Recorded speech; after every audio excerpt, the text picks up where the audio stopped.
menarik dok kalau kita bahas tentang stigma yang berkembang di masyarakat tentang kesehatan mental. Saya pernah juga kena stigma atau mungkin ketidaktahuan saya, mungkin saya juga menstigma orang gitu. Karena menurut dokter nih, stigma apa saja sih yang biasanya muncul di masyarakat terhadap kesehatan mental? Tapi juga apa itu stigma gitu dalam kesehatan mental?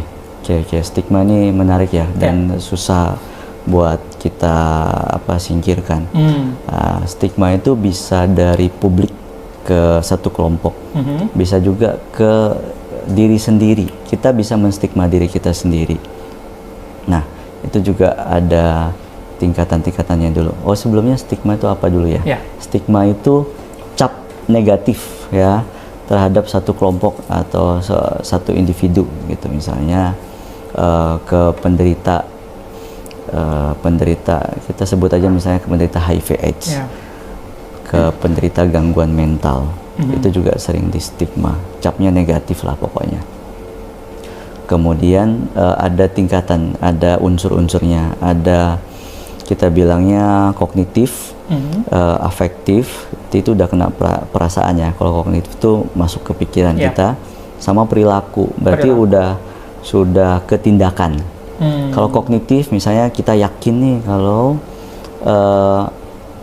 penderita HIV/AIDS misalnya, ini pasti nakal dulu waktu mudanya. Dari pikiran itu? Pasti sering make gitu. Kalau pergaulan. Kalau gangguan jiwa tuh bilang orang depresi tuh berarti lemah gitu misalnya. Di pikirannya kayak gitu. Nanti masuk lagi ke perasaannya dia. Perasaannya dia misalnya jadi benci. Perasaan siapa nih dok? Perasaan yang menstigma. Yang menstigma ya? Yang menstigma, jadi merasa orang depresi ini yang seperti itu, jadi dia membenci.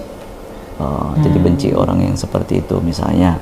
Nah, masuk lagi ke perasaannya, setelah perasaan ke perilakunya dia. Perilakunya jadi mendiskriminasi misalnya.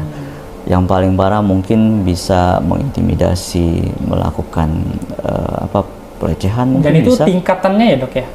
Bisa dibilang? Unsur lah ya. Unsur ya? Tapi itu bisa juga dibilang tingkatan.